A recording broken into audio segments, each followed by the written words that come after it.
Hello everyone, DCB here, and I would like to have a discussion today about cycling and cyclists. Now there may be a bit of a rant during this video, you have been warned. Repeat, there may be a bit of a rant during this video, you have been warned. Now for those of you who have seen some of the fitness stuff I've done on this channel, you will know that I am a cyclist. I cycle places. I'm not really much of a, anything else, but I'm a cyclist. I also don't have access to a car, so my only forms of transportation are things like walking, cycling, and public transport. A lot of places that I want to go don't have a reliable or even any public transport to get to those places, and because of their distance from my location, I cycle to them. Makes sense, because cycling is faster than walking for pretty much the same amount of energy. When I go out cycling, I wear a high-vis top regardless of what time of year it is. Obviously the length and thickness of that top varies from the time of year, so in winter it's a full length, thick, waterproof, windproof, high-vis top with high-vis trousers, not completely high-vis like the top, which is yellow. The trousers just have strips on them. I have a front and rear reflector and a front and rear light, because obviously you need lights, so if I'm cycling when there's any sort of dull conditions, those lights go on.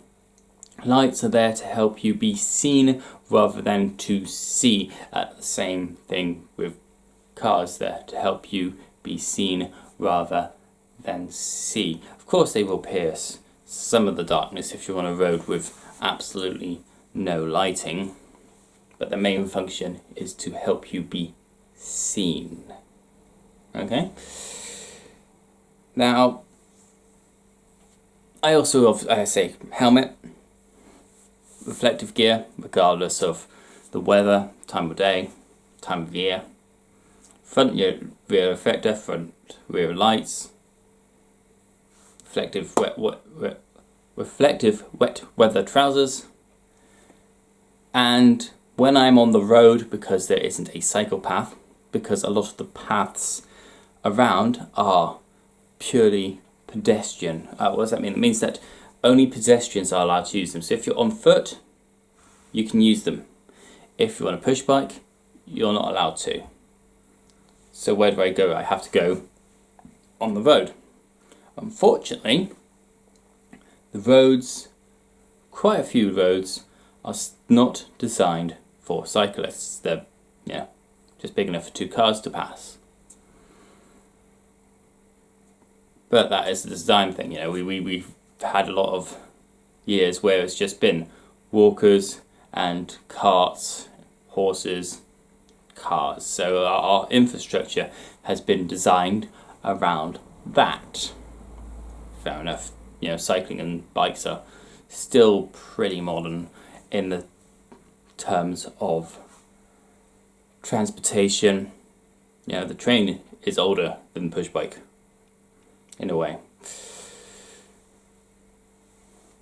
And the plane, planes that fly through the sky.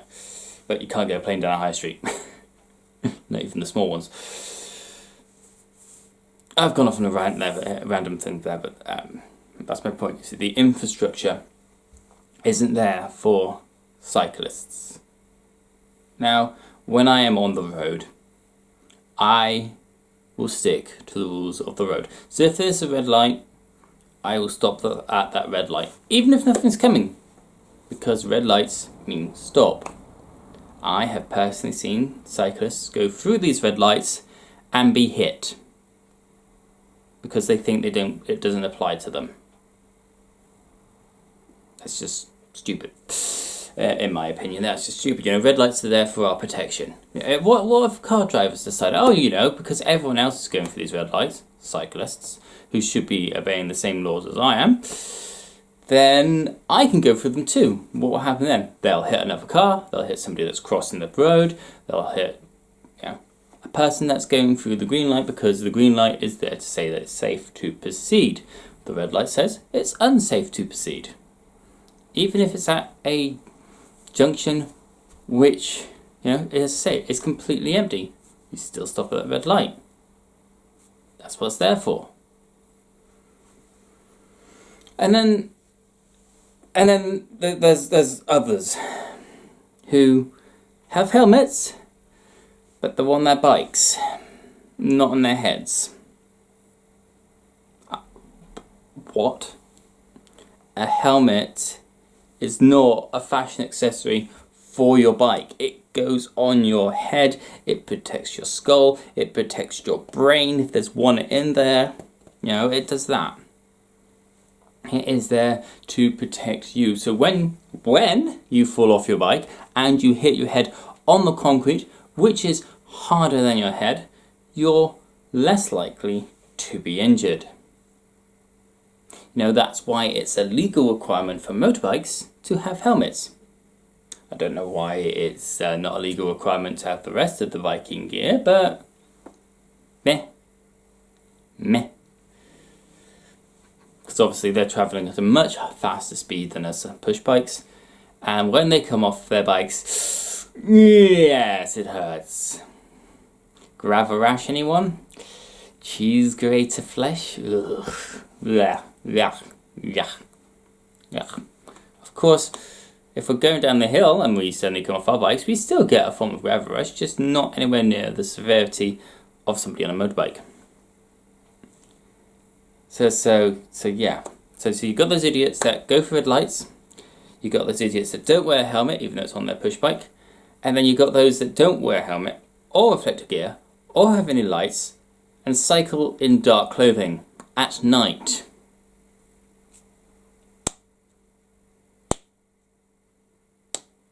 Yes, that's all I'm going to say. Do these people have any sort of common sense? No wonder a lot of car drivers think badly of us.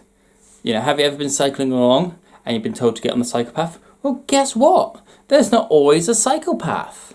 So we have to cycle on the road. It's not like I want to be there. I don't like being on the road. Where possible, if there is a cycle path, I will use it. But a lot of places, it isn't a cycle path. It is just a path for pedestrians. It is not a path for push bikes. Generally, a cycle path is determined as over 1.7 meters wide. A lot of paths are not 1.7 meters wide. A lot of paths for pedestrians are actually under 1 meter wide, never 70 centimeters.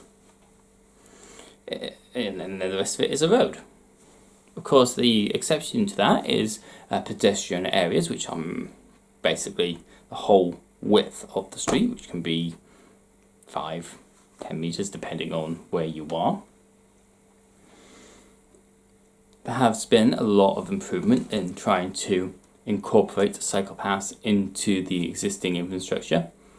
It's not always possible because of the width of the roadway, the track, the highway, whatever you want to call it. It's not always possible.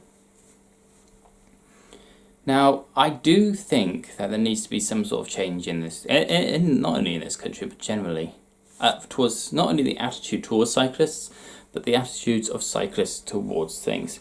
It's that minority, that minority that gives you the bad name. The ones that go for red lights because they think it doesn't apply for them. The ones that don't wear helmets because they think it's a fashion accessory for their bikes. The ones that don't have any lights or reflective gear because they think they're better than anyone else. These are the people that not only give us cyclists that stick within the law of the road, stop at red lights, give way junctions, keep to the left of the road as much as possible so that cars pass us without causing too much of a distraction, indicate with our arms to say which way we're going, checking our blind spots to see what's coming up before we indicate so we don't go, car, because you just stick your arm out because that's how we indicate.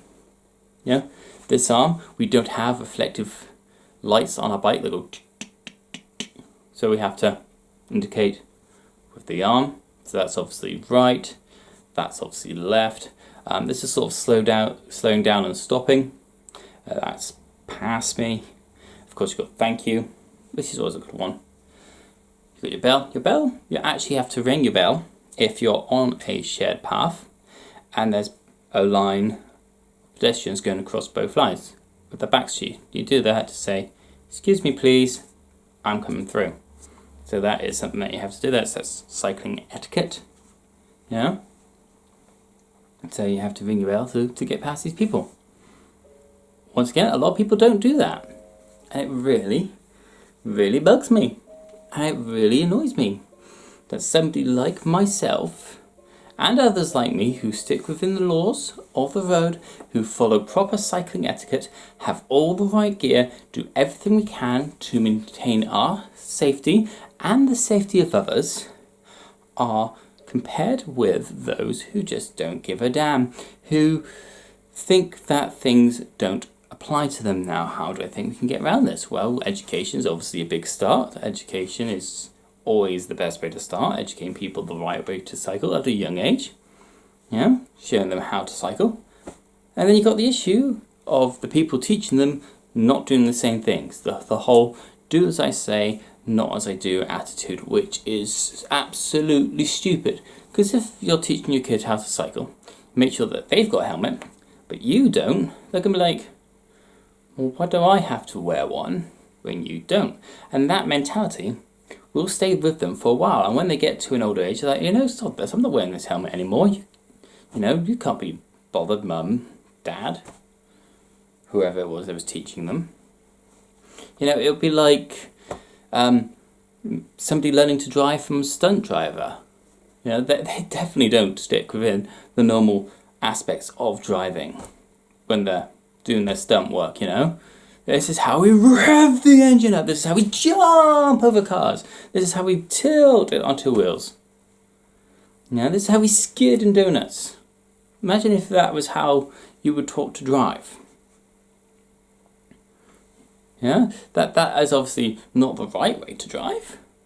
It is a way of driving for a certain situation, which is a stunt situation for show, for movie, for entertainment, but it is not a legal or safe way to drive. If you look at the push bike, BMX stuff, which is entertainment, they're all wearing helmets. So that kind of is weird on that front. I know that has nothing to do with the education or the mentality of certain individuals or groups of individuals.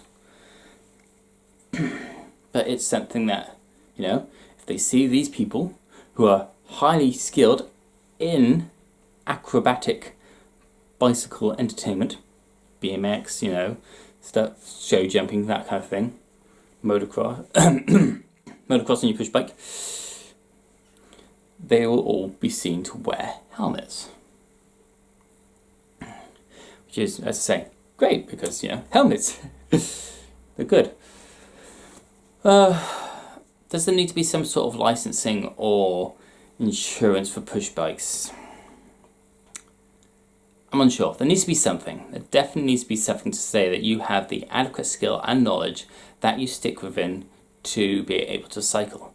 And if you go and break that after saying that you're able to do it, there should be some sort of recommends, repercussion. Yeah, there should be, we are sharing these spaces with other people. And if we do something that is going to endanger them or ourselves, we should be subject to the same rules and regulations as other people on those particular access ways. So if we're on the road, we deem to everything that is in the highway code and the law of the road. So stopping at red lights, giving way, give way signs, stopping at stop signs, keeping to the left unless we're turning right, which we indicate for, having helmets, reflective gear on ourselves, so high vis, lights front and back, reflectors front and back, making ourselves be seen, be safe, and making sure that our actions keep others safe. Anyway, that's all for this video. I saw it's been a bit of a rant, but that is my thoughts on cycling as a cyclist. As always, if you've enjoyed the content, like the video, subscribe to the channel if you haven't already. And until the next one, this is DCB. Knowledge is power if we use it wisely.